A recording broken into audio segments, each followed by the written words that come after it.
And the way we love each other is by sharing the good news, obviously, feeding each other with truth. You know, it really isn't about a sandwich, but there's just the physical side of it, obviously. It's about not wanting anyone to suffer. Now, there's consequences to everything in this life and the next. If we love someone, we don't want them to suffer at all. So we do our best to find out how to, help that not happen. And the biggest suffering ever is about to come upon the world. And it's coming upon the very people, first and foremost. Well, say first and foremost, there's an awful lot of people who are going to be causing a lot of that suffering, that believe they're doing the good thing, believe they're working for God, or pleasing God, rather. They will be working for Edwin is ultimately without realising it. To have love for someone is to keep them from harm, and the best way to do that is to teach them to keep the 10 Commandments. That's what Messiah did. That's his example. That's the mind of Christ. He actually gave up. We can't even imagine what he gave up. You can't. He gave it up, by the way. He was all but equal with God. All but. And he emptied himself of all glory and came as a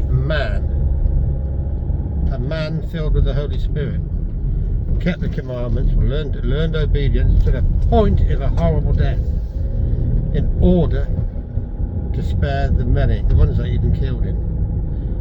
Like, really try to get your head around it. You can't. Someone gives us a parking ticket, you're gonna. Someone does anything, just like how easily his so-called people offended. Well, I'll tell you what, I've got brothers and sisters now, and I've had, for the past 10, 12 years or so, 12 years I think it is, I've known people that do, and they do, and they're very godly people. So, need a bit of tweaking here and there, like we all do. And out of love, that's what we do. Leviticus 19:15-18, you love James 2:8. That is real love, because it's got a permanent result, a permanent conclusion. The way the judgment. Look at Revelation, is it 11? No, 11, the last two verses. Yeah, Revelation 11. That Ark of the Covenant is there. It is time to judge the world, and the Ark of the Covenant is there. And what's inside that Ark of the Covenant? Tablets of stone with the 10 Commandments written on them. The handwritten ordinances aren't there anymore. The ones given at Sinai, they're gone. Messiah took away that burden. He did that. What he went through is the only innocent man that ever lived. Don't belittle his sacrifice and say, oh, he's God, only he could do it. He endured temptation. No one can tempt God. God cannot be tempted. He was tempted. Right, so don't give me that crap about him being God. He was raised by God. He had the Spirit of God in him, and so can we.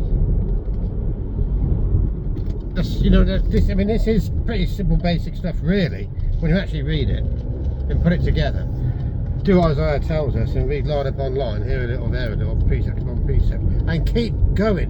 Don't ever think you've got it worked out totally, because you haven't. You've got to keep going. Milk, then meat. You have to keep going.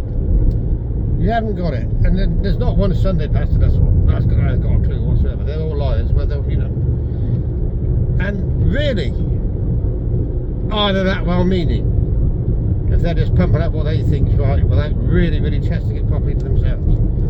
Again, the straight as the gate cult is the only. They've got the balls to tell you when you're going wrong. They've got the balls.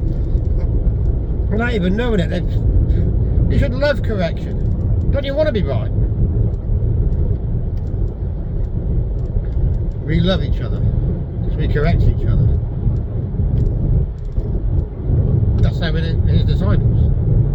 We love as he loved. It's like, them people are genuinely giving up, trying to get away from it, actually giving up this worldly bollocks, this tainted life, and actually taking on the mind of Christ, putting on the new man, doing as he said. Please.